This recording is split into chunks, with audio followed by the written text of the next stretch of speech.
ओम अज्ञानतिमिरन्धस्य ज्ञानाञ्जनशलाकया चक्षुरुन्मीलितं येन तस्मै श्रीगुरवे नमः।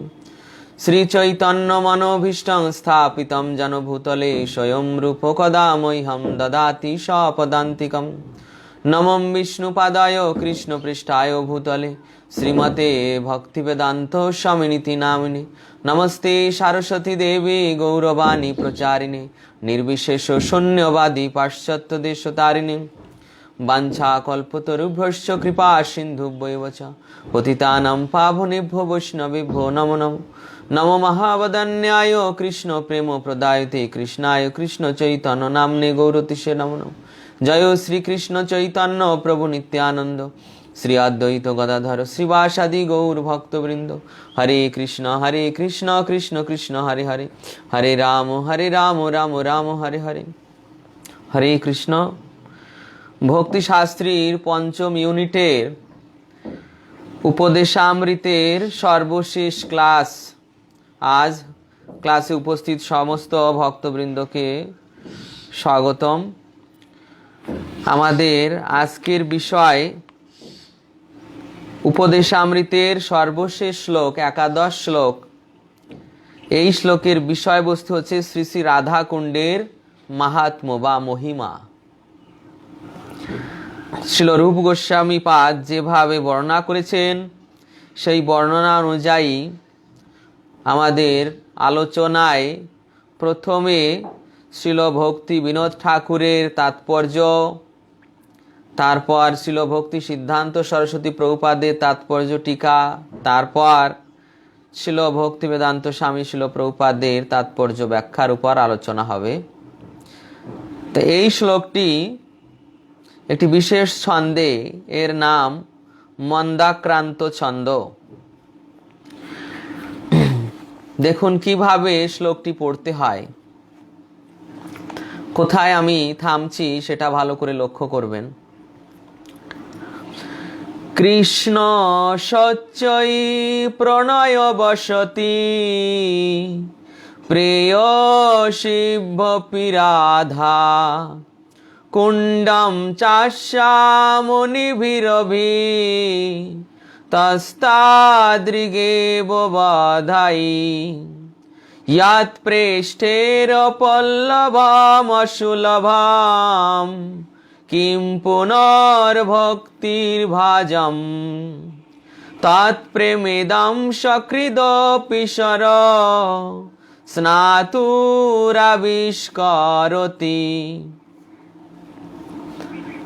এটা হচ্ছে মন্দাক্রান্ত ছন্দ। এই শ্লোকের বিষয়বস্তু হচ্ছে রাধা কুণ্ডের মাহাত্ম্য বা মহিমা। শিল প্রভুপাদ কৃত অনুবাদ। শ্রীমতী রাধারানী শ্রীকৃষ্ণের ব্রজভূমির প্রেমময়ী গোপ বালিকাগণের মধ্যে শ্রেষ্ঠা। সেটা আমরা পূর্ববর্তী শ্লোকেই পেয়েছি, যেখানে সর্বশ্রেষ্ঠ ভজনকারী হিসেবে রাধা রানীর নাম বর্ণনা করা হয়েছে, যে কে সর্বশ্রেষ্ঠ ভজনকারী, কে সর্বশ্রেষ্ঠ শ্রীকৃষ্ণের প্রিয়।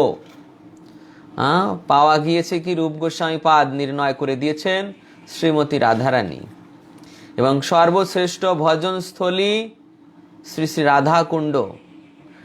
আর এই একাদশ শ্লোকে সেই রাধাকুণ্ডের মহিমা বর্ণন করা হচ্ছে। কেন রাধাকুণ্ড শ্রেষ্ঠ, কি তার মাহাত্ম্য, কেউ যদি রাধাকুণ্ডের আশ্রয় নেয় রাধাকুণ্ড তাকে কি প্রদান করতে সমর্থ। তাই এখানে বলা হচ্ছে যে গোপ বালিকাগণের মধ্যে রাধারানী শ্রেষ্ঠা। তার সরোবরও তারই মতো শ্রীকৃষ্ণের অতি প্রিয়।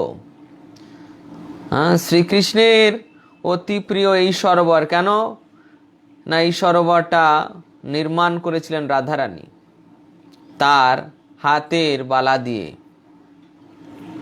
এই জন্য শ্রীকৃষ্ণের প্রিয় এবং শ্রীমতী রাধারানী এই কুণ্ডে স্নান করেন, জলকেলি করেন, এই জন্য শ্রীকৃষ্ণের অতীব প্রিয়। শাস্ত্রে মুনিগণ এইভাবে বর্ণনা করেছেন। এমনকি এই রাধাকুণ্ড মহান মুনিগণেরও দুর্লভ বস্তু। এই যে রাধাকুণ্ড মহান মুনি ঋষিদেরও দুর্লভ। মহান মুনি ঋষি নারদ আদি মুনিদেরও দুর্লভ বর্ণনা করেছে। নারদ, শোক, সনাতন, সনন্দন, সনত কুমার এনাদেরও দুর্লভ এই রাধাকুণ্ড। সুতরাং সাধারণ ভক্তির নিকট তা প্রকৃতই দুর্লভ। আর সাধারণ ভক্তির নিকট তো কথাই নেই। যখন নারদাদি মুনিগণের পক্ষে দুর্লভ, তখন সাধারণ ভক্তির নিকট আর কেনই বা দুর্লভ হবে না। সুতরাং কেউ যদি সেই পবিত্র সরোবরে একবার অবগাহন করেন, তাহলে তার অন্তরে ভগবত প্রেমের উদয় হবে। এতই মহান, দেখুন এখানে তার মহানতা বর্ণনা করা হয়েছে। কেউ যদি একবার এই রাধাকুণ্ড ওই পবিত্র সরোবরে একবার মাত্র অবগাহন করেন, তাহলে তার অন্তরে ভগবত প্রেমের উদয় হবে। ভগবত প্রেম, একবার মাত্র স্নান করলে তিনি ভগবত প্রেম লাভ করবেন, গোপীভাব লাভ করবেন। এখন প্রথমেই আমরা শ্রীল ভক্তি বিনোদ ঠাকুর এই শ্লোকের বিষয় কি বর্ণনা করেছেন। আমাদের পূর্ববর্তী আচার্য, মহান আচার্য সপ্তম গোস্বামী বলে পরিচিত সেই ভক্তি বিনোদ ঠাকুর তিনি কি বর্ণনা করেছেন।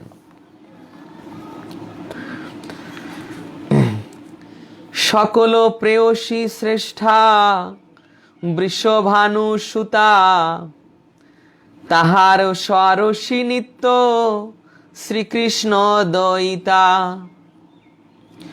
মুনিগণ শাস্ত্রে এই রূপ নির্ধারিল, ব্রজ মধ্যে শ্রেষ্ঠ বলি কুণ্ড স্থির কইল। এই ছন্দ আকারে ভক্তিবিনোদ ঠাকুর বর্ণনা করছেন যে সকল প্রেয়সী শ্রেষ্ঠা বৃষভানু সুতা, মানে সমস্ত শ্রীকৃষ্ণের প্রেয়সীদের মধ্যে বৃষভানু নন্দিনী শ্রীমতী রাধারানী সর্বশ্রেষ্ঠা।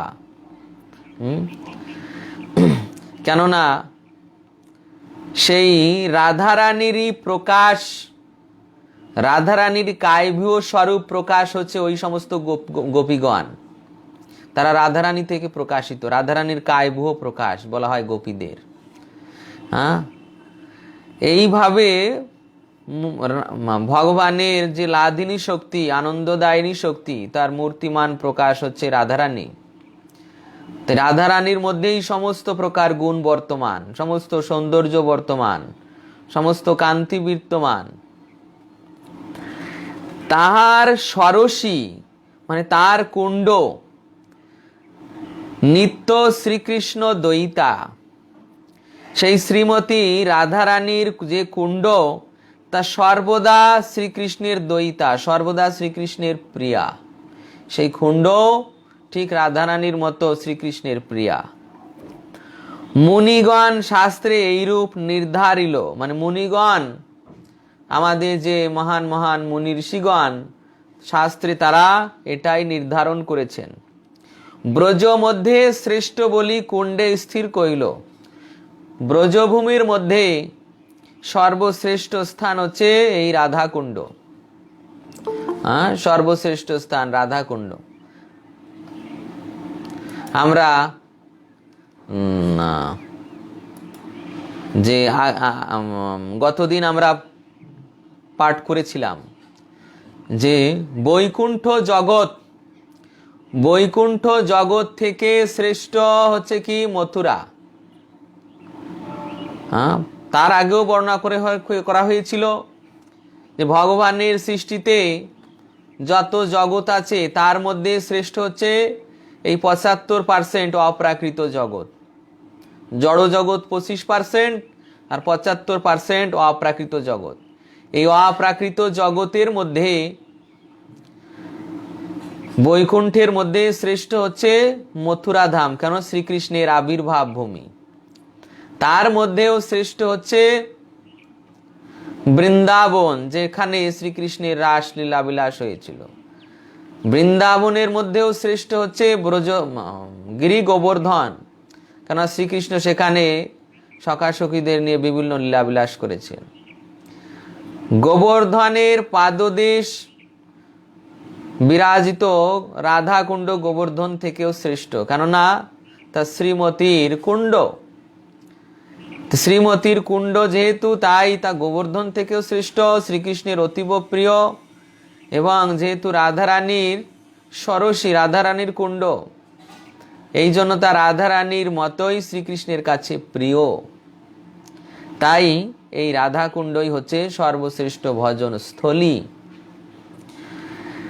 সাধন ভক্তির কথা কি বলিব আর, কৃষ্ণ পৃষ্ঠ গণের দুর্লভ প্রেম সার। তো ভক্তিবিনোদ ঠাকুর বর্ণনা করছেন যে সাধন ভক্তির কথা আর কি বলবো।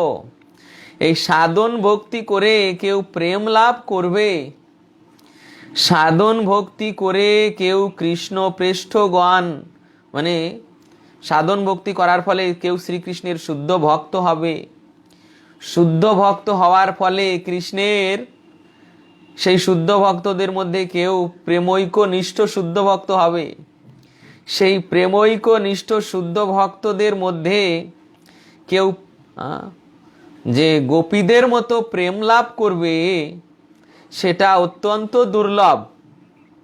কিন্তু নিষ্কপটে সেই কুণ্ডে যে করে মজ্জন, কুণ্ড তারে সেই প্রেম করে বিতরণ। এই যে এত দুর্লভ যে গোপী প্রেম, কুণ্ডে যদি কেউ একবার স্নান করেন, কুণ্ড তাকে সেই গোপী ভাব প্রদান করে। যে সাধন ভক্তিতে, যেটা অত্যন্ত দুরূহ ব্যাপার, সাধন ভক্তিতে সাধন ভক্তি করতে করতে প্রেম উপজবে, কিন্তু এই যে শুদ্ধ ভক্তি, সেই শুদ্ধ ভক্তি লাভের পর কেউ প্রেমৈক্য নিষ্ঠ শুদ্ধ ভক্ত হবে, সেই প্রকার প্রেমিক ভক্তদের মধ্যে কেউ গোপী ভাব লাভ করবে, অত্যন্ত দুর্লভ। আর এই যে দুর্লভ গোপী ভাব, তা কেবল একবার মাত্র রাধা কুণ্ডে স্নান করলে কুণ্ড তাকে প্রদান করছেন। ভক্তিবিনোদ ঠাকুরের ব্যাখ্যা করছেন, রাধা কুণ্ডের, শ্রী রাধা কুণ্ডের স্বাভাবিক মাহাত্ম্য বর্ণনা দ্বারা সাধকের চিত্তে দৃঢ়তা উৎপন্ন করিবার অভিপ্রায়ে একাদশ শ্লোকের অবতারণা।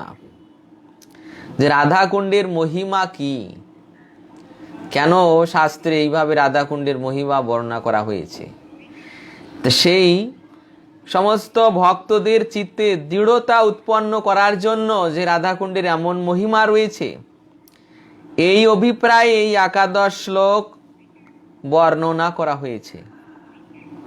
শ্রী রাধিকা শ্রীকৃষ্ণের অতিশয় প্রণয়বশতী এবং অন্য প্রিয়গণ অপেক্ষা সর্বতোভাবে শ্রেষ্ঠা। সকলেই জানেন যে শ্রীমতী রাধারানী হচ্ছে শ্রীকৃষ্ণের আরাধনাকারীদের মধ্যে সর্বশ্রেষ্ঠ, এই জন্য তার নাম রাধিকা।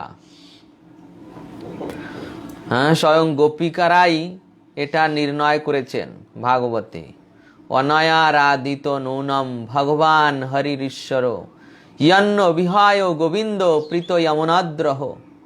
অর্থাৎ গোপীগণ বলছেন যে শ্রীহরি আমাদের ত্যাগ করে কোনো গোপীকে নিয়ে চলে গিয়েছেন, আর সেই গোপী নিশ্চয়ই শ্রীহরিকে সর্বতোভাবে প্রসন্ন করেছেন, তাই শ্রীহরি তাকে, আমাদেরকে ফেলে তাকে একাকী নিয়ে চলে গিয়েছেন। সেইভাবে গোপীদের দ্বারাই শ্রীমতী রাধারানীর মহিমা নির্দিষ্ট হয়েছে যে শ্রীমতী রাধারানী হচ্ছেন সর্বশ্রেষ্ঠা।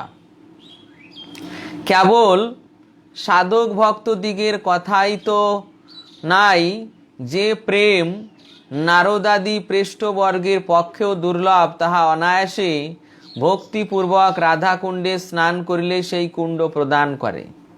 ভক্তিবিনোদ ঠাকুর বর্ণনা করছেন যে সাধক ভক্তদের তো কথা নেই,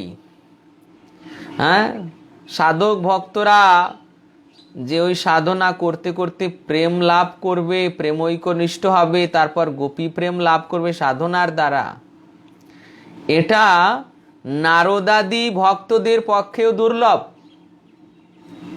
দেখুন, নারদ মুনি স্বয়ং প্রেমৈকনিষ্ঠ ভক্ত, শুদ্ধ ভক্ত, তার মধ্যে সর্বোচ্চ স্তরে প্রেমৈকনিষ্ঠ ভক্ত, সেই স্তরে নারদ মুনি।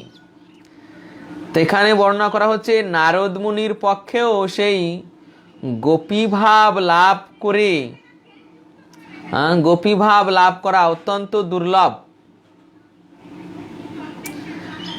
কিন্তু যিনি ভক্তিপূর্বক রাধা কুণ্ডে স্নান করছেন, কুণ্ড তাকে সেই প্রকার কৃপা করছেন, সেই গোপী ভাব, গোপী প্রেম প্রদান করছেন।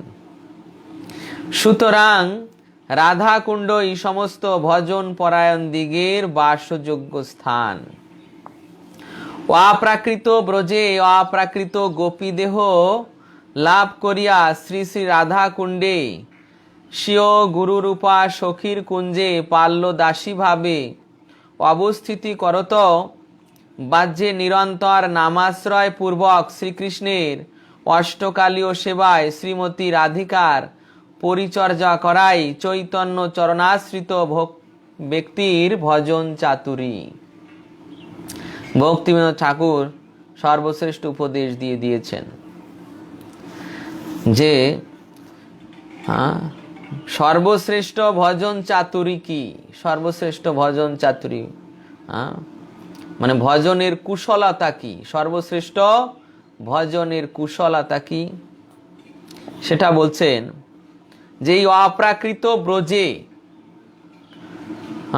অপ্রাকৃত ব্রজে অপ্রাকৃত গোপীদেহ লাভ করে, অপ্রাকৃত গোপীদেহ লাভ করে শ্রী শ্রী রাধা কুণ্ডে স্বীয় গুরুরূপা সখীর কুঞ্জে, এই রাধা কুণ্ডে নিজের গুরুদেব তিনিও রাধারানীর প্রতিনিধি, গুরুদেব তিনিও রাধারানীর প্রতিনিধি, রাধারানীর প্রিয় সখী। কেননা রাধারানীর যে সখী ললিতা সখী, প্রধান সখী, ললিতা সখীর গণে প্রধান মঞ্জুরি হচ্ছেন রূপমঞ্জুরি। ললিতা সখীর গণে প্রধান মঞ্জুরি হচ্ছেন রূপমঞ্জুরি, মানে রূপ গোস্বামী। সেই আমরা রূপ গোস্বামীর পরম্পরায় রূপানুগ বৈষ্ণব, তা আমাদের গুরুদেব সেই রূপ গোস্বামীর অনুগত, তাই তিনিও সেই ভজনের উচ্চ অবস্থায় তিনিও সেই রূপমঞ্জুরির অনুগত দাসী, পাল্য দাসী। তো সেই রূপমঞ্জুরি অনুগত পাল্য দাসীর আমরা আশ্রিত, এই বোধে শ্রী শ্রী রাধা কুণ্ডে সেই গুরুরূপা সখীর কুঞ্জে পাল্য দাসী ভাবে অবস্থিতি করে বাহ্যে, এইভাবে রাধা কুণ্ডে অবস্থান করে বাহ্যে, মানে একটা অবস্থা হচ্ছে বাহ্যিক আর একটা হচ্ছে মানসিক। বাহ্যিক যখন আমরা ঘুরে ফিরে বেড়াচ্ছি, বাহ্যিকভাবে যখন আমরা সেবা করছি, এটা হচ্ছে বাহ্যিক অবস্থা। আর মানসিক হচ্ছে মানসিকভাবে সেবার স্তর, মানসিকভাবে সেবার স্তর। তা বাহ্যে আমাদের কি করতে হবে? নামাশ্রয়। বাহ্যে আমাদের একমাত্র কর্তব্য হচ্ছে নামাশ্রয়, নামাশ্রয় করে শ্রীকৃষ্ণের অষ্টকালীন সেবা। নামাশ্রয় মানে নাম গ্রহণ করা, ভগবানের নাম কীর্তন করা, শ্রীমদ্ ভাগবত আদি শ্রবণ কীর্তন করা। আর মানসে হচ্ছে অষ্টকালীয় সেবায় শ্রীমতী রাধারানীর পরিচর্যা। মানস সেবা এটা অত্যন্ত উচ্চ অবস্থা। মানসে শ্রীকৃষ্ণের অষ্টকালীন যে লীলা, সেই লীলা স্মরণ পূর্বক সেই লীলা স্মরণ করতে হবে। মানসিকভাবে শ্রীকৃষ্ণ অষ্টকালে যে লীলা করছেন, এই যে অষ্টকালীন লীলা, সেটা ভক্তিবিনোদ ঠাকুর বর্ণনা করেছেন তার একটি গ্রন্থে। তো সেই অষ্টকালীন লীলা স্মরণপূর্বক, মানুষে স্মরণপূর্বক সেই মানস সেবা করার দ্বারা শ্রীমতী রাধারানীর পরিচর্যা করা, অর্থাৎ রাধারানীর হয়ে কৃষ্ণের সেবা করা, এটাই হচ্ছে চৈতন্য চরণাশ্রিত, যিনি শ্রী চৈতন্য মহাপ্রভু চরণাশ্রয় করেছেন, সেই ভক্তের ভজন চাতুরী, মানে ভজন কৌশলতা, ভজন কুশলতা, যে তিনি ভজন কুশলী, এটাই তার পরিচয় হবে যদি তিনি শ্রী চৈতন্য মহাপ্রভু পদাশ্রিত হয়ে শ্রী শ্রী রাধা কৃষ্ণের এই অষ্টকালীন সেবায় মানসে সেবা করেন এবং গুরুরূপা সখীর কুঞ্জে পাল্য দাসী হয়ে অবস্থান করে নাম গ্রহণ করেন। এটাই ভক্তি ঠাকুর বলছেন, যেটাই হচ্ছে সেই ভজন চাতুরী ব্যক্তির ভজন।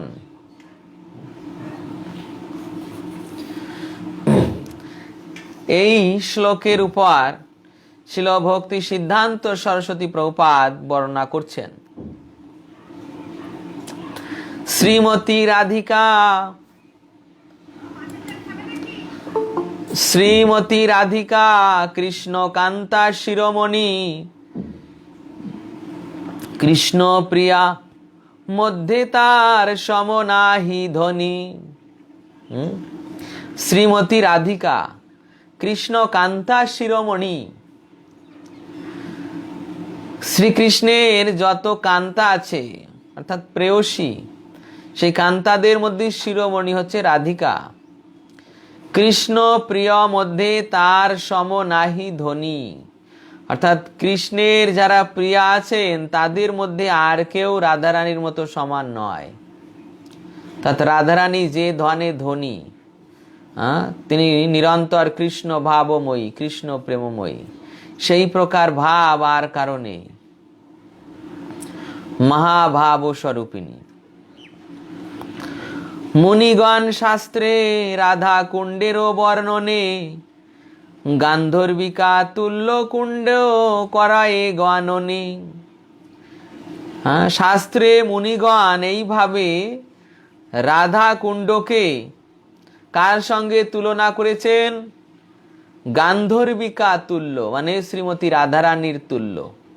কেননা সেটা শ্রীমতী রাধারানীর তৈরি এবং তা শ্রীমতী রাধারানীর মজ্জন স্থান, অর্থাৎ রাধারানী তাতে জল কেলি স্নান করতেন, এই জন্য সেটা রাধারানীর সঙ্গে তুলনা করা হয়েছে।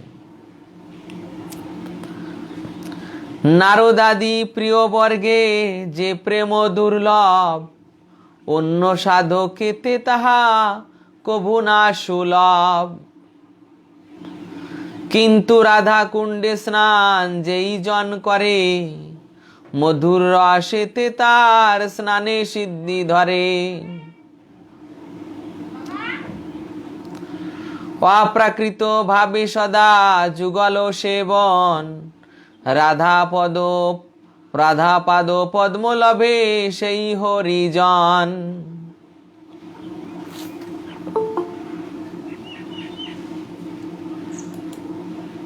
এখানে বর্ণনা করা হচ্ছে যে নারদাদি প্রিয় বর্গে যে প্রেম দুর্লভ, বুঝতে পারছেন? নারদাদি প্রিয় বর্গে যে প্রেম দুর্লভ, মানে নারদ মুনি, সনক, সনাতন, সনন্দন, সনত কুমার, এনাদের পক্ষে যে প্রেম দুর্লভ, সেই যে গোপী ভাব, গোপী প্রেম, এনাদের পক্ষে যে প্রেম দুর্লভ, অন্য সাধক এতে তাহা কভু না সুলভ। আর অন্য যারা সাধক আছে তারা কিভাবে পাবে, যেখানে নারদ মুনির মতো ভক্তেরই দুর্লভ। কিন্তু রাধা কুণ্ডে স্নান যেই করে, যেই জন রাধা কুণ্ডে স্নান করে, মধুর রসেতে তার স্নানে সিদ্ধি ধরে। ভক্তি সিদ্ধান্ত সরস্বতী প্রভুপাদ বলছেন যে রাধা কুণ্ডে যিনি স্নান করছেন তিনি যদি মধুর রসাশ্রিত হন, মধুর রসাশ্রিত মানে এখানে বলা হচ্ছে যারা শান্ত, দাস্য সখ্য বাৎসল্য, এইভাবে যারা রয়েছেন তারা রাধাকুণ্ডে স্নান করে সেই মাধুর্য রসের সেই প্রেম লাভ করতে পারবেন না। রাধাকুণ্ডে অনেকেই স্নান করে, অনেকেই স্নান করে, শান্ত রসের ভক্ত, দাস্য রসের ভক্ত, সখ্য রসের ভক্ত, বাৎসল্য রসের ভক্ত রাধারানীর কুণ্ডে স্নান করছে, রাধা কুণ্ডে স্নান করছে। কিন্তু সেই স্নান করে তারা সেই যে রাধা কুণ্ডের স্নানের যে প্রকৃত ফল, যে গোপী ভাব, গোপী প্রেম, অন্য রসাশ্রিত ব্যক্তি তারা সেই ফল লাভ করতে পারবেন না। তাই এখানে ভক্তি সিদ্ধান্ত সরস্বতী প্রভুপাদ বলছেন, মধুর রসেতে তার স্নানের সিদ্ধি ধরে। যিনি মধুর রসাশ্রিত তিনি যদি ওই রাধা কুণ্ডে স্নান করেন তবেই ওই সিদ্ধি ধরে, অর্থাৎ সিদ্ধি যুক্ত হবে, অর্থাৎ তিনি সেই গোপী ভাব লাভ করবেন, গোপী প্রেম। এইভাবে অপ্রাকৃত ভাবে সদা যুগল সেবন, রাধা পাদ পদ্ম লভে সেই হরিজন। যিনি এই প্রকার মধুর রসাশ্রিত হয়ে অপ্রাকৃত ভাবে সদা যুগল সেবন করছেন, তিনি সেই হরিজনই শ্রীমতী রাধারানীর শ্রীপাদ পদ্ম লাভ করতে পারবেন। যে শ্রীপাদ পদ্ম মহা মহা মুনিগণেরও দুর্লভ, রাধা পদ পদ্ম, রাধারানীর শ্রীপাদ পদ্মের আশ্রয়, যেটা মহান মহান মুনি ঋষিদের পক্ষেও দুর্লভ, কিন্তু যিনি মধুর রসাশ্রিত হয়ে অপ্রাকৃতভাবে ব্রজে যুগলের সেবা করছেন,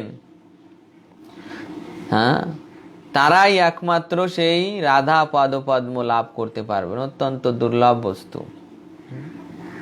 কেননা আমাদের ভক্তিবিনোদ ঠাকুর একটা গান গাইছেন, রাধা ভজনে যদি মতি নাহি ভেল, কৃষ্ণ ভজন তবে অকারণ গেল। রাধা ভজনে যদি মতি নাহি ভেল, কৃষ্ণ ভজন তব অকারণে গেল। যদি রাধারানীর ভজনে মতি না হলো তাহলে কৃষ্ণ ভজন অকারণে গেল, তাই বর্ণনা করা হচ্ছে। কেননা আমরা হচ্ছে শ্রীমতী রাধারানীর কৃষ্ণের উপাসক, রাধারানীর কৃষ্ণের উপাসক।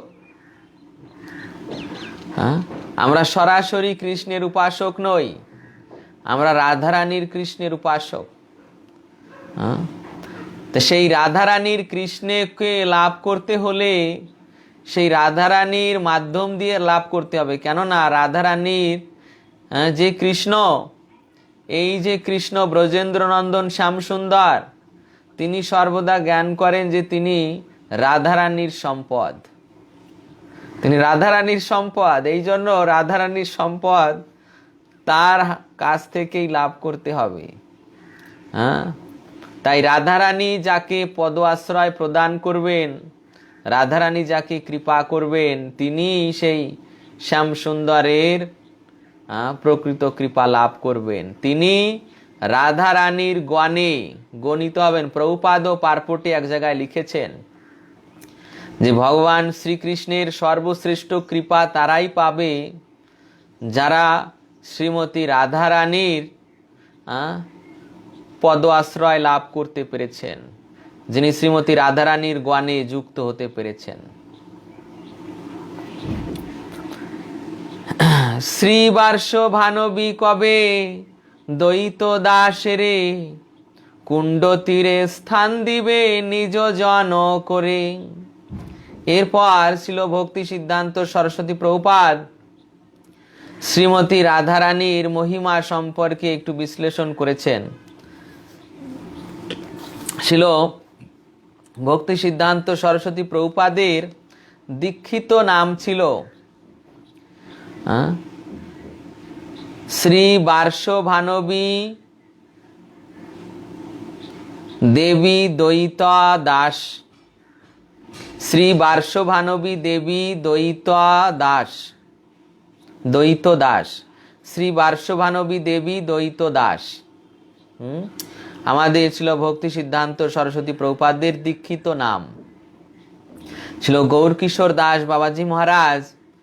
তাকে যখন দীক্ষা দেন তখন তার এই নামকরণ করেছিলেন শ্রী বার্ষভানবী দেবী দ্বৈত দাস, অর্থাৎ শ্রীমতী রাধারানীর দ্বৈত মানে শ্রীকৃষ্ণের দাস, শ্রী বার্ষভানবী দেবী দ্বৈত দাস। তাই এখানে সেই ভক্তি সিদ্ধান্ত সরস্বতী প্রভুপাদ নিজেই বলছেন, শ্রী বার্ষভানবী কবে দ্বৈত দাসেরে, কুণ্ড তীরে স্থান দিবে নিজ জন করে।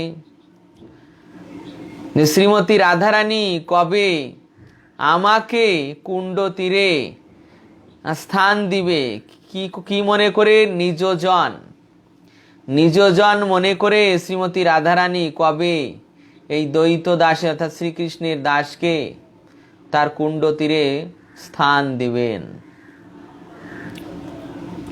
কেননা রাধারানীর কৃপা ছাড়া এই কুণ্ডে অবস্থান করা, রাধারানীর কৃপা ছাড়া ব্রজে অবস্থান করা অসম্ভব। উপদেশামৃত ভাষা করিল দুর্জন, ভক্তি সিদ্ধান্ত সরস্বতী প্রভুপাদ বর্ণনা করছেন, উপদেশামৃত ভাষা করিল দুর্জন, পাঠকালে হরিজন করিহ শোধন। ভক্তি সিদ্ধান্ত সরস্বতী প্রভুপাদ দৈন্যক্তি সহকারে বলছেন যে এই যে উপদেশামৃতের ভাষা তা আমার মতো দুর্জন করেছে। ভক্তি সিদ্ধান্ত সরস্বতী প্রভুপাদ নিজেই বলছেন যে আমার মতো দুর্জন ব্যক্তি এই উপদেশামৃতের ভাষ্য রচনা করেছে, অতএব আপনারা যারা তা শ্রবণ করছেন আপনারা হরিজন তা শোধন করে নেবেন। দৈন্যক্তি, দীনতা হচ্ছে বৈষ্ণবের ভূষণ। তাই ভক্তি সিদ্ধান্ত সরস্বতী প্রভুপাদ এই দৈন্যক্তি করছেন যে আপনারা হরিজন, আমি তো দুর্জন, আমি এই উপদেশামৃতের ভাষ্য রচনা করেছি, আপনার হরিজন সংশোধন করে নেবেন যদি ভুল হয়। উপদেশামৃত ধরি রূপানুগ ভাবে, জীবন যাপিলে কৃষ্ণ কৃপা সেই পাবে। উপদেশামৃত অনুসারে যদি কেউ রূপানুগ ধারায় জীবন যাপন করতে পারে তিনি কৃষ্ণের প্রকৃত কৃপা পাবেন। ভক্তি সিদ্ধান্ত সরস্বতী প্রভুপাদ বলছেন যে এই উপদেশামৃত শিক্ষা অনুসারে যারা আপনাদিকে রূপানুগ বৈষ্ণব মনে করছেন তারা যদি এই রূপানুগ অর্থাৎ রূপ গোস্বামী পাদের আনুগত্যে এইভাবে জীবন যাপন করেন, কৃষ্ণ কেন্দ্রিক জীবন করেন, তবেই তিনি কৃষ্ণের প্রকৃত কৃপা লাভ করবেন। সত্য ত্রেতা দাপরের যে সকল ভক্ত, কৃষ্ণ কৃপা লোভী আছে গৃহস্থ বিরক্ত। ভাবিকালে বর্তমানে ভক্তেরও সমাজ, সকলের পদরজ যাচে দিন আজ। সত্য ত্রেতা দাপরের যে সকল ভক্ত তারা কৃষ্ণের কৃপা লাভ করে গৃহস্থ থেকে বিরক্ত হয়েছেন, কৃষ্ণের কৃপা লাভ করে। ভাবিকালে বর্তমানে ভক্তর সমাজ, পূর্বে যারা কৃষ্ণের কৃপা লাভ করেছেন এবং ভাবিকালে মানে ভবিষ্যৎকালে যারা কৃষ্ণের ভক্ত হবেন সকলের পদরজ আমি প্রার্থনা করছি। ভক্তি সিদ্ধান্ত সরস্বতী প্রভুপাদ বলছেন যে যারা পূর্বে কৃষ্ণের ভক্ত বৈষ্ণব ছিলেন, কৃষ্ণের কৃপা লাভ করেছেন, আর ভবিষ্যতে যারা কৃষ্ণের ভক্ত হবেন সেই সমস্ত ভক্তদের পদরজ আমি প্রার্থনা করছি।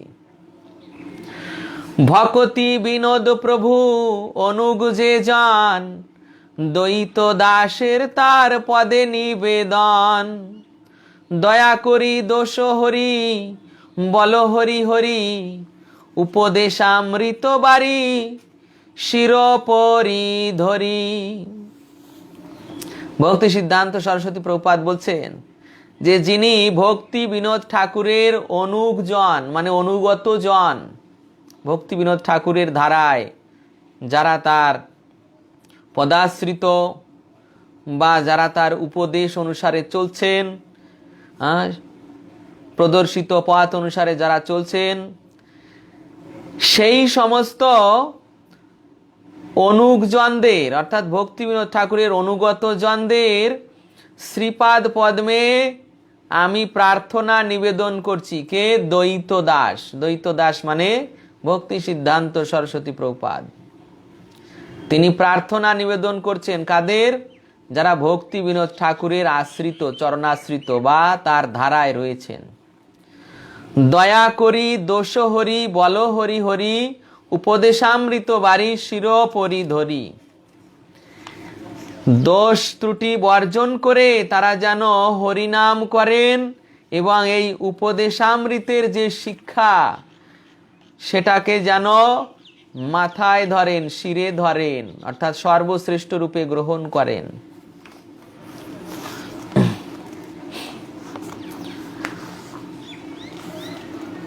ছিল ভক্তি সিদ্ধান্ত সরস্বতী প্রভুপাদ তিনি ব্যাখ্যা প্রদান করছেন এই শ্লোকের। কৃষ্ণের অতিশয় প্রিয় পাত্র এবং প্রিয়াবর্গের শিরোমণি শ্রীমতী রাধিকা। শ্রীকৃষ্ণের অতিশয় প্রিয় পাত্র মানে সর্বশ্রেষ্ঠ এবং প্রিয়াবর্গের শিরোমণি, তার যে গোপীগণ রয়েছে তাদের শিরোমণি শ্রীমতী রাধারানী। শ্রীমতীর কুণ্ড শাস্ত্রে মুনিগণ শ্রীমতীর তুল্য পরমোত্তম বলিয়া বর্ণন করেছেন। শ্রীমতীর কুণ্ড তারই মতো পরম পবিত্র, পরম উত্তম। নারদাদি প্রিয়বর্গেরও যে প্রেম সুলভ নয়, অন্য সাধক ভক্তের তো তাহা দূরের কথা, কিন্তু একবার মাত্র রাধাকুণ্ড স্নানকারী জনের সেই প্রেম প্রাদুর্ভূত হয়। যে প্রেম নারদাদি ভক্তগণ প্রাপ্ত হতে পারে না, তারা একমাত্র রাধাকুণ্ডে স্নান করলে সেই কুণ্ড তাদের প্রদান করেন। এই জন্য সেই কুণ্ডের এমন মহিমা। প্রেমপূর্ণ রাধা কুণ্ডে অপ্রাকৃত বাস এবং প্রেমামৃত প্লাবিত রাধা কুণ্ডে অপ্রাকৃত স্নান, অর্থাৎ জীব অপ্রাকৃত জড়ভোগ বাসনায় উদাসীন হইয়া শ্রীমতীর ঐকান্তিক আনুগত্যে মানুষ ভজন করতে করতে জীবনাবশেষ অথবা জীবনোত্তর কালে অপ্রাকৃত নিত্যদেহে সাক্ষাৎ নিত্য সেবা তৎপর হইয়া শ্রী রাধা কুণ্ড স্নাত জন সর্বাপেক্ষা অধিক শ্রেয় লাভ করেন। ভক্তি সিদ্ধান্ত সরস্বতী প্রভুপাদ বর্ণনা করছেন যে এই যে অপ্রাকৃত প্রেমপূর্ণ কুণ্ড এবং এর জল প্রেমামৃত বন্যায় প্লাবিত, এখানে যদি কেউ অপ্রাকৃত স্নান করেন তাতে এই স্নান তো অপ্রাকৃত। যারা জড় ভোগ বাসনায় উদাসীন, অর্থাৎ যাদের জাগতিক ভোগ বাসনার কোনো প্রশ্ন নেই, সেই প্রকার ব্যক্তিগণ শ্রীমতীর ঐকান্তিক আনুগত্যে মানুষ ভজন করতে করতে, এই প্রকার যারা শ্রীমতী রাধারানীর কৃপা প্রাপ্ত হয়েছেন, যারা ব্রজে মানুষ ভজন করছেন এবং মাধুর্য রসে, তারা তাদের জীবন অবশেষে অথবা জীবিতোত্তরকালে, জীবিত থাকতে থাকতে অপ্রাকৃত নিত্য দেহে, মানে তাদের ওই স্নানটা হয় অপ্রাকৃত দেহে। যেমন বর্ণনা করা হয়েছে যে যখন শ্রীমতী রাধারানী সেই শ্যামানন্দ প্রভুকে কৃপা করেছিলেন, শ্যামানন্দ প্রভুকে, তখন দর্শন দানের পূর্বে রাধারানী তার দর্শন দানের পূর্বে বৃন্দা সখীকে বলেছিলেন যে তুমি একে নিয়ে যাও, গিয়ে রাধা কুণ্ডে, আমার কুণ্ডে স্নান করিয়ে নিয়ে এসো। তখন বৃন্দা সখী শ্যামানন্দ প্রভুকে নিয়ে স্নান করান। স্নান করানোর পর রাধারানী আজ্ঞা করেছিল, তাই স্নান করানো হলো। করানোর সঙ্গে সঙ্গে সেই শ্যামানন্দ প্রভু গোপী দেহ লাভ করলেন। গোপী দেহ লাভ করার পর বৃন্দা দেবী ফিরিয়ে আনলেন রাধারানীর কাছে। ওই সেই রাধারানী তখন দর্শন দিলেন। রাধারানী দর্শন দিলেন। তারপর রাধারানী তার সখীদের মধ্যে তাকে একজন সখী করলেন, বিশাখা সখী নামকরণ করলেন শ্যামানন্দ। আর তার ললাটে রাধারানী তার নূপুর দিয়ে তিলক রচনা করে দিলেন এবং সেখানে বিশাখা সখী সেই তিলকের মাঝে একটি বিন্দু বসিয়ে দিলেন, শ্যামমোহন বিন্দু। তো এইভাবে রাধারানী তাকে কৃপা করেছিলেন। তিনি তাকে গোপী স্বরূপ প্রদান করলেন, দর্শন দিলেন, এইভাবে কৃপা করেছিলেন। তা ঠিক এই প্রকার রাধারানীর যারা কৃপা প্রাপ্ত হন তারাও সেই প্রকার গোপী দেহ লাভ করেন।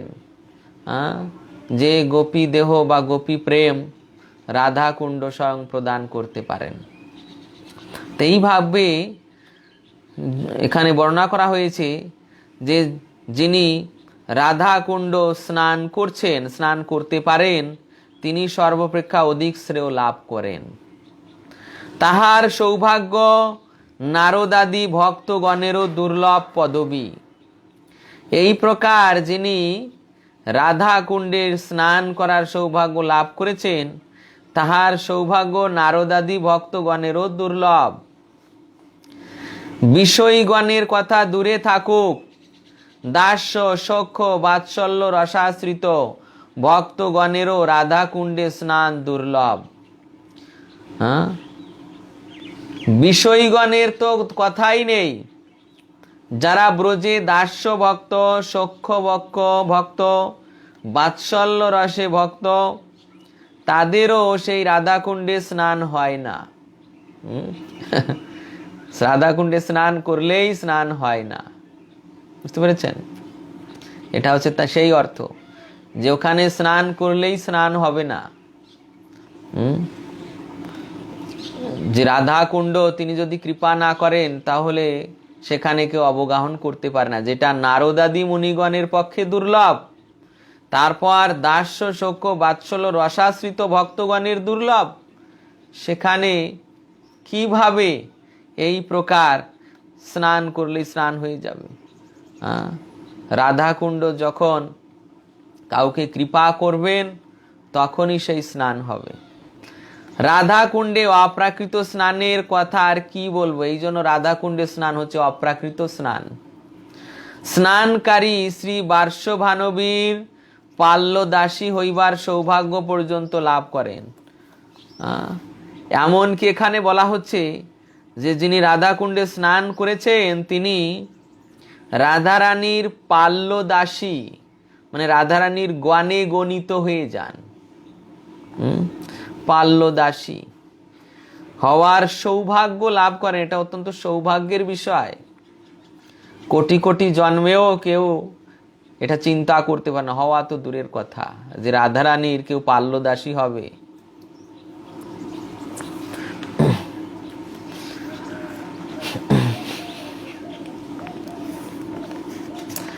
এরপর আমাদের শ্রীল প্রভুপাদ ভক্তি সিদ্ধান্ত ছিল ভক্তি বেদান্ত স্বামী প্রভুপাদ এই শ্লোকের তাৎপর্য যেভাবে প্রদান করেছেন সেটাই বিস্তৃত ব্যাখ্যা হবে। শ্রী রাধাকুণ্ড জগতের সর্বোত্তম স্থান কেন? প্রভুপাদ তাৎপর্যের প্রথমেই দিচ্ছেন যে শ্রী রাধাকুণ্ড জগতের সর্বোত্তম স্থান কেন। কেন রাধাকুণ্ড জগতের সর্বোত্তম স্থান কেন? কারণ এই সরোবর শ্রীকৃষ্ণের সর্বোত্তমা ভক্ত শ্রীমতী রাধারানীর জল কেলির স্থান। দেখুন তাৎপর্যের প্রথম দ্বিতীয় লাইনেই এই বিষয়টি বর্ণনা করেছেন প্রভুপাদ, যে কেন এটা শ্রীমতী রাধারানীর জলকেলির স্থান, এবং এই রাধা কুণ্ড এটা শ্রীমতী রাধারানী নির্মাণ করেছিলেন। যখন অরিষ্টাসুর বৃষের রূপ ধারণ করে ব্রজে এসেছিলেন, অরিষ্টাসুর বৃষের রূপ ধারণ করে ব্রজে এসেছিল, তখন এই গোবর্ধনের তটে শ্রীকৃষ্ণ ওই অরিষ্টাসুরের সঙ্গে যুদ্ধ করেছিলেন, আর ওর লেজ ধরে ওকে ঘুরপাক করতে করতে আকাশে ছুড়ে দিয়েছিলেন। ওই অরিষ্টাসুর মারা গিয়েছিল ওখানে। তো অরিষ্টাসুর যখন মারা যায়, তখন গোপীরা ওটা দেখেছেন যে কৃষ্ণ এই বৃষকে হত্যা করেছেন। তো বৃষকে যখন হত্যা করেছেন, তখন গোপীরা চিন্তা করছেন যে এর শরীরে এর পাপ লেগেছে, কারণ গো হত্যা করেছে, কৃষ্ণ গো হত্যা করেছেন। গোপীগণ তারা উপহাস করছেন যে তুমি গো হত্যা করেছো, অতএব তোমার শরীরে গো হত্যার পাপ গিয়েছে, আমরা তোমাকে স্পর্শ করব না। তখন শ্রীকৃষ্ণ বলছেন, ঠিক আছে, আমি কুণ্ড নির্মাণ করে সমস্ত তীর্থদের আমার কুণ্ডে আহ্বান করে সেখানে আমি স্নান করে পবিত্র হব, তারপর তোমাদের স্পর্শ করব। তো শ্রীকৃষ্ণ তার বাঁশির দ্বারা সেখানে কুণ্ড রচনা করলেন, বা পা দিয়ে, শ্রীকৃষ্ণ সম্ভবত পা দিয়ে তিনি তার কুণ্ড রচনা করলেন। কুণ্ড রচনা করার পর সেখানে সমস্ত তীর্থদের আহ্বান করলেন, গঙ্গা, যমুনা, সরস্বতী, কাবেরী, সিন্ধু আদি যত নদী রয়েছে, পবিত্র নদী, যত তীর্থস্থান রয়েছে, সকলকে আহ্বান করলেন। সমস্ত পবিত্র নদীরা ওই সেই শ্রীকৃষ্ণের কুণ্ডে এসে প্রণাম করে করে সেখানে অবস্থান করছেন। তখন শ্রীকৃষ্ণ তার ওই কুণ্ডে নেমে স্নান করলেন। কুণ্ডে নেমে স্নান করার পর বলছেন যে আমি এই সমস্ত গোহত্যার কলুষ থেকে মুক্ত হয়েছি, তো তোমরাও এখানে স্নান করো। শ্রীকৃষ্ণ গোপীদের বলছেন যে তোমরাও এখানে স্নান করো। তো গোপীগণ বলছেন, না না, তোমার ওই গোহত্যার পাপ ওই কুণ্ডের জলে লেগে আছে, আমরা ওই কুণ্ডে স্নান করব না। তোমার গোহত্যার পাপ ওই কুণ্ডের জলে রয়েছে, আমরা ওই জলে স্নান করব না। রাধারানী বলছেন যে আমি নিজে কুণ্ড রচনা করে সেখানে স্নান করব। তখন রাধারানী নিজের হাতের বালা, হাতের সোনার কঙ্কন দিয়ে সেই যে কুণ্ড রচনা করলেন, কুণ্ড রচনা করে রাধারানী তার গোপীদের দিয়ে আকাশ গঙ্গা থেকে জল আনার বন্দোবস্ত করছেন। তখন শ্রীকৃষ্ণ বলছেন সমস্ত ওই পবিত্র নদীতে যে তোমরা সকলে গিয়ে রাধারানীর কাছে প্রার্থনা করো, রাধারানী যেন তার কুণ্ডে তোমাদের স্থান দেয়। তখন শ্রীমতী রাধারানীর কাছে গিয়ে এই সমস্ত পবিত্র নদীগণ প্রার্থনা করছেন যে হে শ্রীমতী রাধারানী, আমাদেরকে আপনার কুণ্ডে স্থান দিন। রাধারানী তখন তাদের প্রার্থনা স্বীকার করে নিলেন এবং তার কুণ্ডে তাদের স্থান দিলেন। তখন শ্যামসুন্দর ওই যে তার বংশীর দ্বারা ওই যে শ্যামকুণ্ড আর রাধা কুণ্ডকে যুক্ত করে দেন বংশীর দ্বারা ছিদ্র করে। তো সেই বংশীর দ্বারা ছিদ্র করে দিলেন এবং সেই শ্যামকুণ্ডের জল গিয়ে রাধা কুণ্ডেও ভরে উঠল। এইভাবে আজও দেখা যায় সেই শ্যামকুণ্ডর পাশে রাধাকুণ্ড এবং মাঝখানে একটি ছিদ্র রয়েছে, সেখান থেকে ওই একই জল যুক্ত হয়েছে দুভয় কুণ্ডে। তো এইভাবে সেই রাধা কুণ্ড ছিল শ্রীমতী রাধারানীর জলকেলির স্থান, রাধারানীর দ্বারা নির্মিত এবং তার জলকেলির স্থান। এই জন্য এই সরোবর শ্রীকৃষ্ণের কাছে অত্যন্ত প্রিয়। কেন? শ্রীমতী রাধারানীর কুণ্ড। সকল গোপীদের মধ্যে তিনি শ্রীকৃষ্ণের প্রিয়তমা, তাই রাধারানীর সরোবর রাধাকুণ্ড রাধারানীর মতোই শ্রীকৃষ্ণের প্রিয়তম স্থান। তো এই কুণ্ড ঠিক রাধারানীর মতোই শ্রীকৃষ্ণের প্রিয়তম স্থান। এবং শ্রীকৃষ্ণ যখন মধ্যাহ্নে লীলাবিলাস করতেন তখন এই রাধা কুণ্ডের পাড়ে এই লীলা হতো।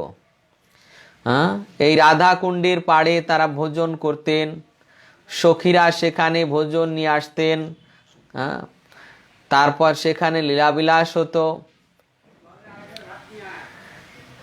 বাস্তবিক ভগবান শ্রীকৃষ্ণ রাধা কুণ্ডকে রাধারানীর মতোই ভালোবাসেন।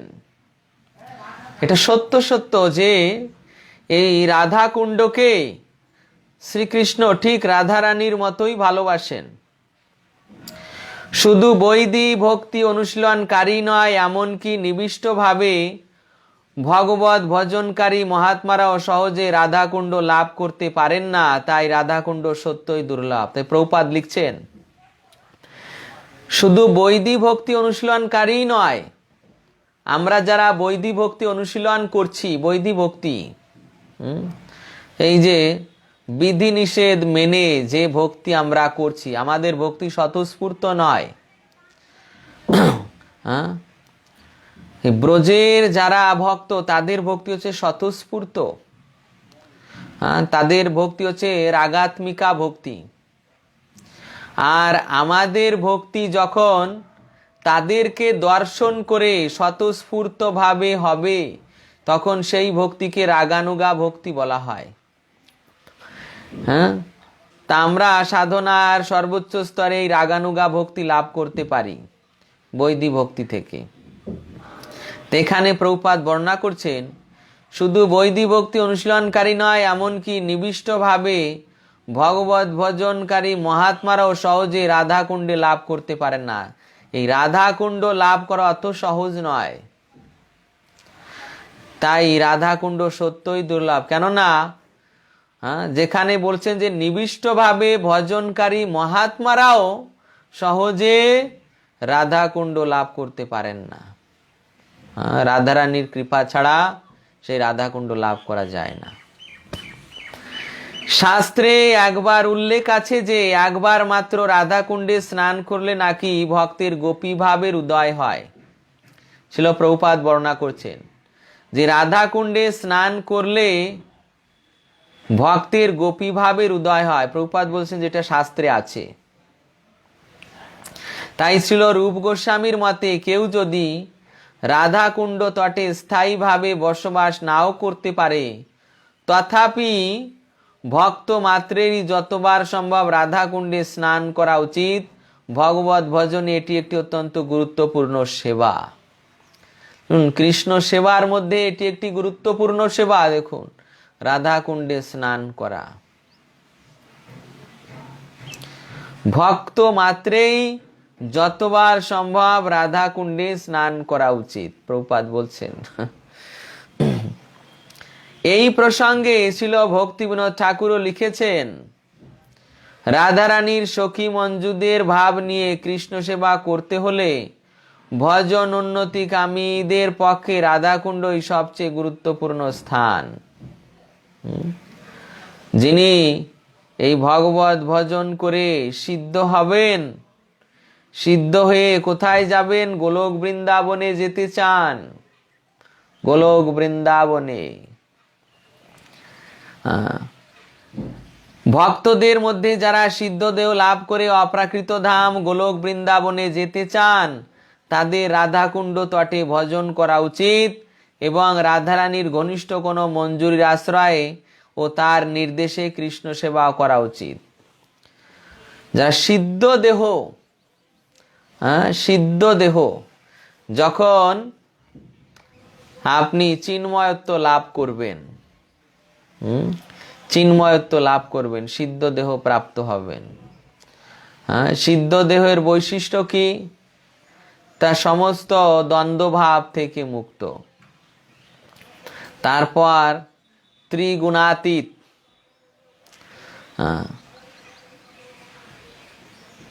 সমস্ত ভাবে সেই যে সিদ্ধ দেহ সেটা চিন্ময়, সেই সিদ্ধ দেহ লাভ করে অপ্রাকৃত ধাম গোলক বৃন্দাবনে যিনি যেতে চান তার রাধা কুণ্ড তটে ভজন করা উচিত।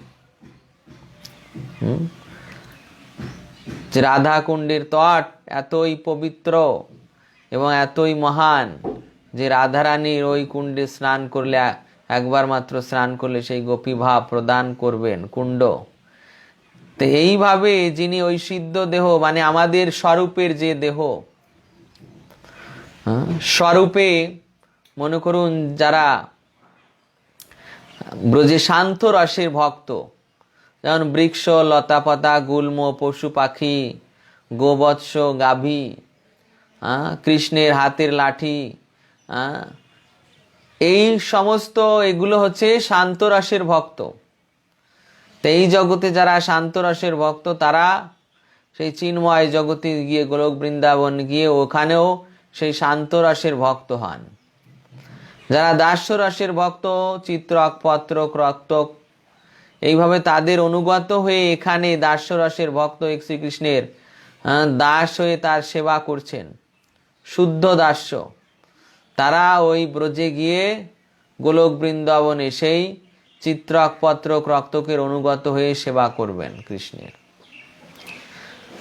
তারপর সখ্যভাবে শ্রীদাম সুদাম দাম বসুদাম মধুমঙ্গল মনসুখা শ্রী বলরাম, এই যে যারা সখ্য রসের ভক্ত তারাও ঠিক ওই ব্রজে গিয়ে, নিত্য ব্রজে গিয়ে শুদ্ধ সখ্য লাভ, সেই সখ্যভাবেই ভগবানের আরাধনা করবেন, শ্রীকৃষ্ণের সেবা করবেন।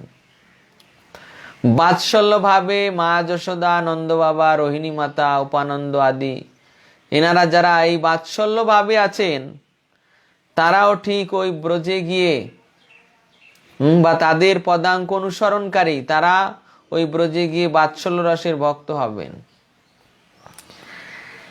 কিন্তু যারা মাধুর্য রসে যারা সেই মাধুর্য রসের ভক্তদের সেই গোপী স্বরূপ লাভ হয়, গোপী দেহ লাভ হয়।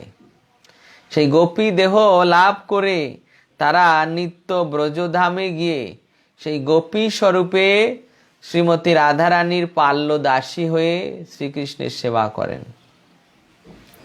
এটাই হচ্ছে সর্বোচ্চ স্তর, শ্রীকৃষ্ণের পরিপূর্ণ কৃপা। এটা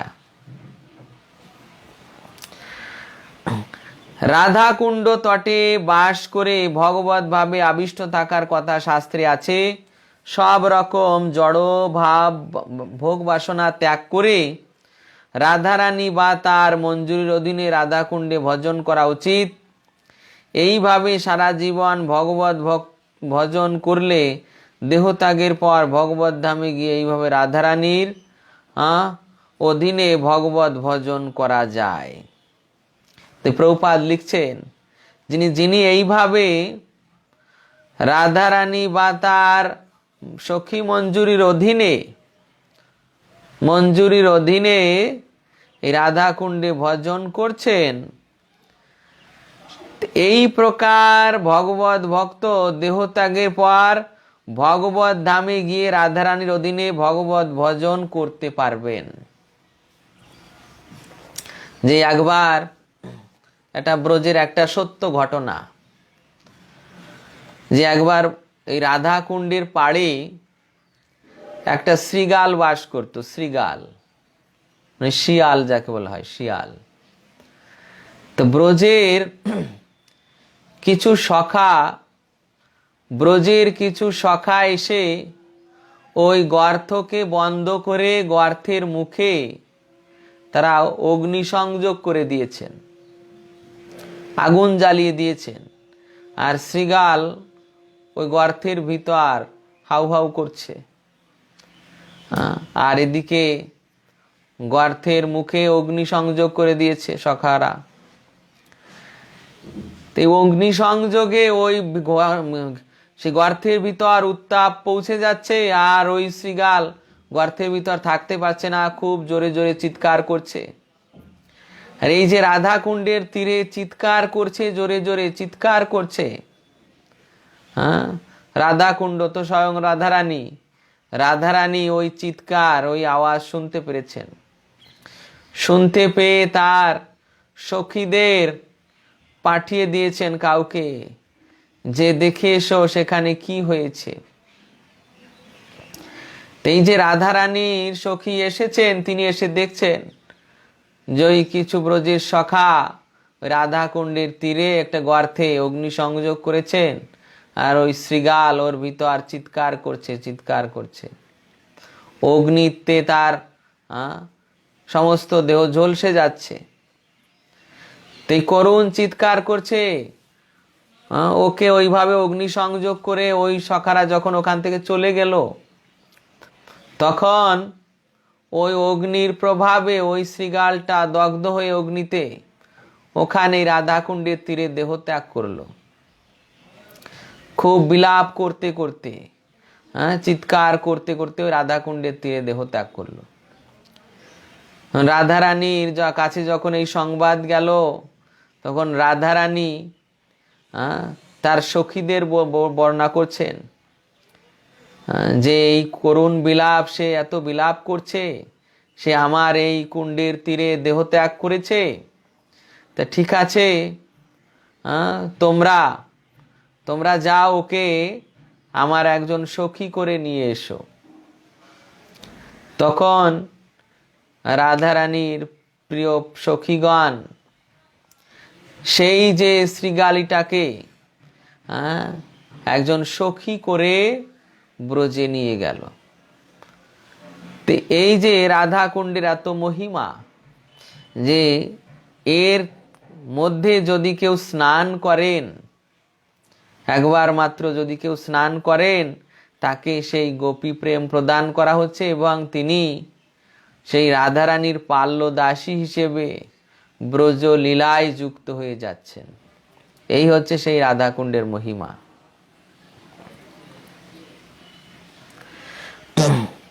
তাই প্রভুপাদ বর্ণনা করছেন যে সব রকম জড় ভাবনা ত্যাগ করে রাধারানী বা তার মঞ্জুরির অধীনে রাধাকুণ্ড তটে ভজন করা উচিত। এইভাবে সারা জীবন ভগবত ভজন করলে দেহত্যাগের পর ভগবত ধামে গিয়ে এইভাবে রাধারানীর অধীনে ভগবত ভজন করা যাবে। প্রভুপাদ বলছেন যে এইভাবে যিনি রাধাকুণ্ডের তীরে ভজন করবেন এবং সেখানেই দেহ ত্যাগ করবেন, ওই দেহ ত্যাগ করার প্রভাবে তিনি ওই রাধারানীর যে ভগবত ধাম অর্থাৎ গোলক বৃন্দাবন, সে গোলক বৃন্দাবন রাধারানীর, সেখানে গিয়ে রাধারানীর আর শ্রীকৃষ্ণের সেবা পাবেন, রাধারানীর অনুগত দাসী হয়ে। সিদ্ধান্ত এই যে প্রতিদিন রাধাকুণ্ডে স্নান এবং সেখানে ভগবত ভজনের মধ্যেই ভক্তি যোগের চরম সাফল্য নিহিত আছে। তাই প্রভুপাদ সিদ্ধান্ত দিচ্ছেন এই যে ভক্তি যোগের চরম সাফল্য, এটা রাধাকুণ্ডে স্নানের মধ্যেই নিহিত আছে। সাধন ভক্তি করে যে চরম সাফল্য, সাধন ভক্তির প্রভাবে এই শুদ্ধ ভক্তির স্তরে, তার থেকে প্রেমের স্তরে, প্রেমের থেকে গোপী ভাবের স্তরে, গোপী ভাবের স্তরে গিয়ে সেই প্রেম প্রাপ্ত হওয়া, এই যে অত্যন্ত দুর্লভ বস্তু গোপী প্রেম লাভ করা। আর যিনি রাধাকুণ্ডে স্নান করছেন, সেই স্নানের প্রভাবে তিনি সেই গোপী প্রেম লাভ করছেন। তাই প্রভুপাদ বর্ণনা করছেন যে এই রাধাকুণ্ড স্নানের মধ্যেই ভক্তি যোগের চরম সাফল্য নিহিত আছে, একবার মাত্র রাধাকুণ্ড স্নান হলে। এমনকি নারদ মুনি এবং অন্যান্য মহান ভক্তদের পক্ষেও এই সুযোগ লাভ করা খুবই কঠিন। তবে রাধাকুণ্ডে স্নান সকলের ভাগ্যে হয় না। যেমন এই যে নারদ মুনি বা অন্যান্য মহান ভক্তগণ, এনারাও রাধাকুণ্ডে স্নান করতে পারেন না। রাধাকুণ্ডের মাহাত্ম্য অপরিসীম, সুতরাং রাধাকুণ্ড তটে ভগবত ভজন করে গোপীগণের অধীনে রাধারানীর সেবা লাভের সুযোগ পাওয়া যায়। এই যে রাধাকুণ্ডের মাহাত্ম্য অত্যন্ত বিস্তৃত, তাই এই রাধাকুণ্ডের এই বিস্তৃত মাহাত্ম্য রয়েছে। এই মাহাত্ম্য শ্রবণ করে যারা রাধাকুণ্ডে ভজন করবেন বা মানসে রাধাকুণ্ডে ভজন করবেন, গুরুর উপাসকের আনুগত্যে, এই সুযোগ যদি কেউ লাভ করেন তাহলে সেটা অপ্রাকৃত সুযোগ। এই জগতে তাদের মহিমার আর অন্ত থাকবে না। তাহলে যে যারা এই প্রকার মানসে বা সাক্ষাতে রাধাকুণ্ডে ভজন করতে পারছেন, প্রভুপাদ এখানে সেই বিষয় বিশ্লেষণ করেছেন। তো এইভাবে প্রভুপাদকৃত উপদেশামৃতের যে ব্যাখ্যা এখানে প্রদান করা হয়েছে, তার আলোচনা পর্ব এখানেই সমাপ্ত হচ্ছে।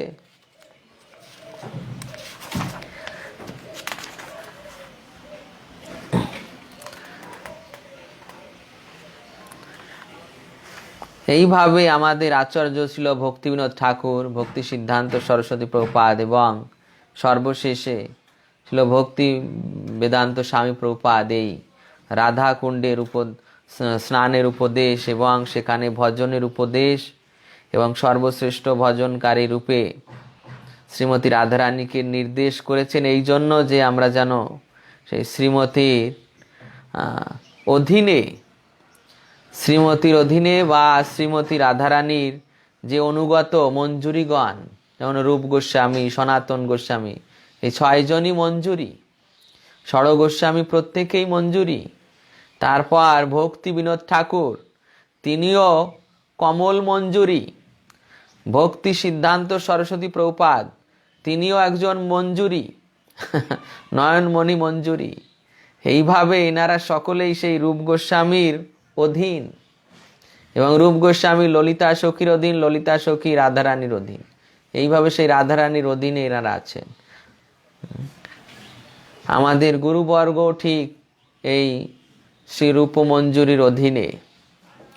তাই আমাদের গুরুবর্গের নির্দেশ অনুযায়ী যদি আমরা এইভাবে রাধাকুণ্ডে স্নান বা সেখানে ভজন করার সুযোগ লাভ করতে পারি, তা সেটাকে আমাদের অপ্রাকৃতভাবে গ্রহণ করা উচিত। যদিও আমাদের ক্ষেত্রে আমাদের এই যে এইসব সিদ্ধান্ত অনেক সময় প্রচার করা হয় না, এই সমস্ত সিদ্ধান্ত অনেক সময় প্রচার করা হয় না, কেননা এর অধিকারী ভেদ রয়েছে। যেমন কলকাতা থেকে 2 জন মাতাজি গিয়েছিলেন, মাতাজি যাওয়ার পর তারা ওই রাধাকুণ্ডে স্নান করেছেন আর ফিরে এসে বলছেন যে আজ আমরা 2টো পুকুরে স্নান করেছি। তা এই যে রাধাকুণ্ডের তারা মহিমা জানেনি, রাধাকুণ্ডকে সাধারণ পুকুরের সঙ্গে তুলনা করেছেন। এই প্রকার এরা হচ্ছে অযোগ্য অধিকারী, এদের কোনো অধিকার নেই সেখানে স্নান করার। স্নান করলেও সেখানে স্নান হবে না, সেখানে স্নান করারও অধিকার প্রয়োজন। যেখানে রূপ গোস্বামীপাদ বর্ণনা করছেন যে দাস্য রসের ভক্ত, সখ্য রসের ভক্ত, বাৎসল্য রসের ভক্ত, এনারাও সেই রাধাকুণ্ডে স্নান করলে কি হবে, সেখানে সেই ভাব তারা প্রাপ্ত হতে পারবেন না।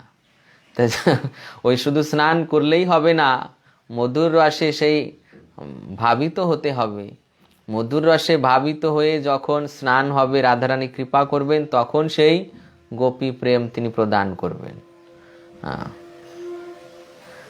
তো আজকের ক্লাস এখানেই বিশ্রাম থাকছে। যদি কারো প্রশ্ন থাকে তাহলে আপনারা করতে পারেন। হরে কৃষ্ণ।